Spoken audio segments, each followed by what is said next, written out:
book collecting maniacs, and welcome back to the Lucid Nightmare. I'm your host as always, Jay Schatzer, and it is time for another segment. We are taking it back to the paperbacks with a little haul here. It's going to be exclusively just these Bond movies, James Bond movie tie-ins, and also just direct Ian Fleming books that are pretty much the movies are based on. But I got a whole stack of them, 9 of them, in this awesome deal, and I'm going to try to round out the rest of the movies that I'm missing from it, but I'm going to show you right now the gems that I picked up, and really excited to kind of own these ones. I've owned Casino Royale a long time ago, but these are the actual small trade pack paperbacks.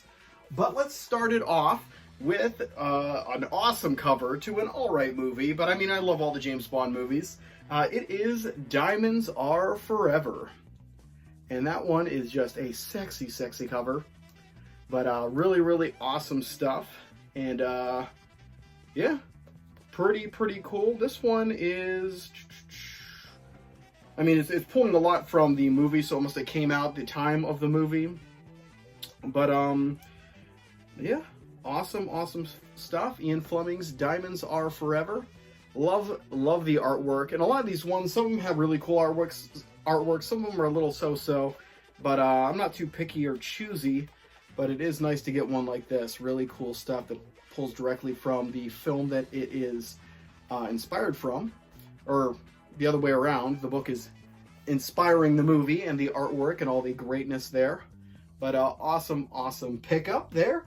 And then next up, I should have started with this one because this is the first Bond movie, but this one is this is probably before the movie even came out, because it looks like it's just an original print of Ian Fleming's novel, but it is Dr. No. And I love the vintage look to it, really awesome, cool stuff.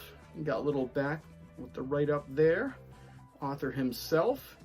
Yeah, I think it's a really cool edition. Spine's a little faded, but I like that just vintage, really old, cool look. And it's in good condition though.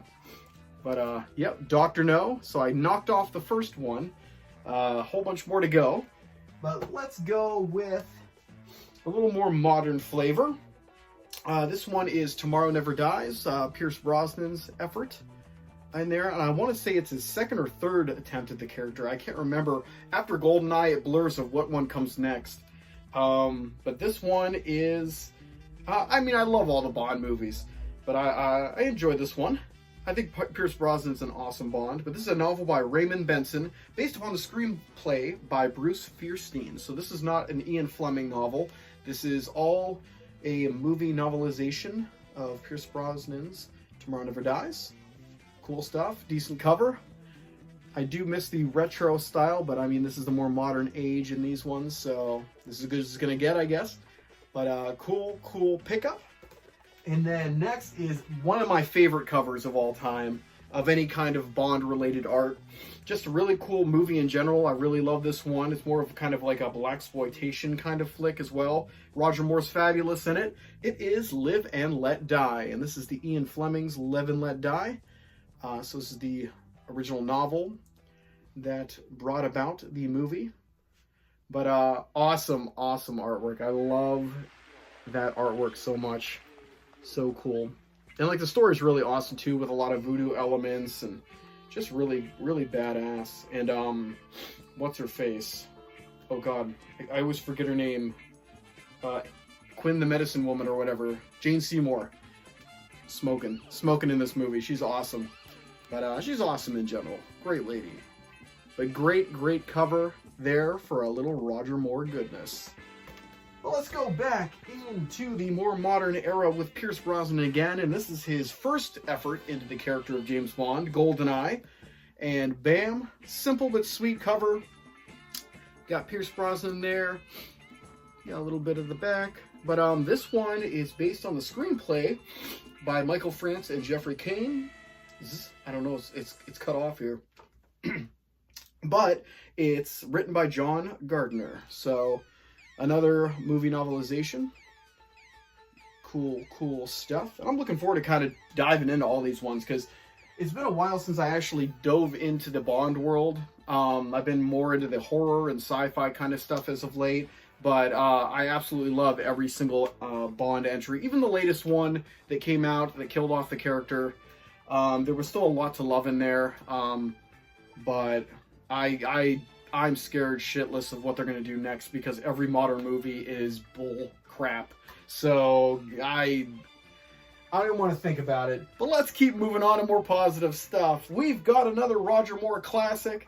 This one is very, very entertaining. I love it. It's got Christopher Lee in it.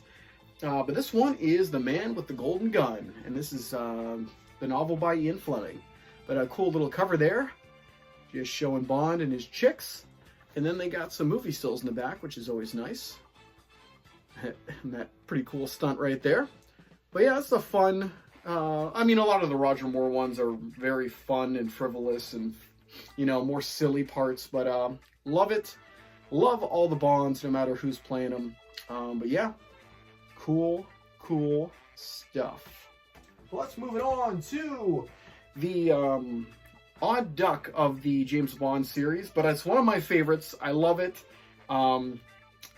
George Lazenby comes out of nowhere, takes on the role of James Bond, and doesn't do it ever again.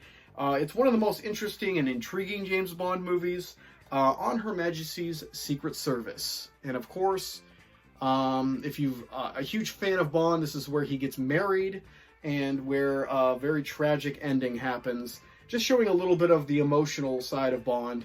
But I love this one, has a lot of heart and love into it, even though George Lazenby is kind of historic for being a dick around this time, I guess, but I know he's kind of come around, and he knows that he kind of wasted his opportunity to really hit it big because of his attitude. But I love his portrayal of James Bond. I think he does a great job. Yeah, and it's just a fun, cool movie with a great cast. Diane Rigg plays his wife, and she is fabulous in it. I actually just watched Diane Rigg in The Worst Witch. If you ever seen The Worst Witch, I watch it every single Halloween. It's about a witch named Mildred Hubble, who is a disaster, but she becomes great in the end. It's got Tim Curry in it too, as well as Diane Rigg. Just a great little British special, I guess. I don't know where it came from, but I watch it every single year since I was a kid. But on to this one. Yep, on Her Majesty's Secret Service. Fabulous stuff. Let's move it on back to some Pierce Brosnan Bond. And this is The World Is Not Enough. It just isn't enough for that James Bond. But this one is a novel by Raymond Benson based upon the screenplay by Neil Purvis and Robert Wade. But awesome, cool cover there, kind of replicating the feel of most of the credits, the opening sequences of the James Bond movies. And nothing too simple. It's just a simple design and pretty cool. But this one's awesome. I love this stupid, ridiculous one. It really jumps James Bond into the sci-fi space age kind of weirdness. It's so weird, it's great. It is Moonraker with Roger Moore. And that cover's pretty awesome. I am happy with that cover. Nice little retro style there, art. And you got some more stills in the back of some of the zany antics that James Bond gets into in this one. Some great villains in there with Jaws running around, then falling in love. It's just a wacky movie altogether. It's one of the ones that I haven't watched it a lot, and I want to get back into watching it again just to remember some of the stuff, because it's really blurry in my memory. But I just remember it being insane. But Moonraker, hell yeah, to round out this James Bond bundle. But cool stuff. And this is a novel by Christopher Wood. So, yeah. Cool stuff. I am extremely happy with this little James Bond 9 movie book tie-in thingies. But looking to kind of collect the rest of them and kind of get them on display. I want to put them up on my new shelves that I have down in the living room, where I'm kind of displaying a lot of these movie tie-ins and novels and things like that. But awesome stuff right here. But yeah, that's going to be it for this one. A little short one, but I hope you enjoyed it. Hope you like what I'm doing here. And if you do, leave a comment below, because I love hearing from you guys. And subscribe if you haven't. I've been on a constant battle of not gaining or gaining and it's just hovering in these. I can't get past the 7,000 something. I can't get to that 8,000. I don't know what it is. I don't know if I've been shadow banned or all that crap. I don't really know. I don't care, but I just wonder why is it stuck in that for like a perpetual limbo for like 3 years now. But it hasn't stopped me from putting videos out, because I'm not really doing it for the fame. I'm just doing it to show off some cool stuff and maybe get you guys interested in kind of branching out into movie novelizations or just new movies that you want to check out. Got a cool new poster over here, Carnival of Souls. That's pretty awesome. I got it hanging up over here on the side wall. But I have a lot of awesome posters coming and ones I just put up. So one of these days I'll show you like kind of the rest of the house. There's a lot of different nooks and crannies of the house that have movie themes to it. A lot of different posters arranged different places. But yeah, I'm rambling now, so I'll see you later. Take care, and we'll see you at the next Lucid Nightmare. See ya!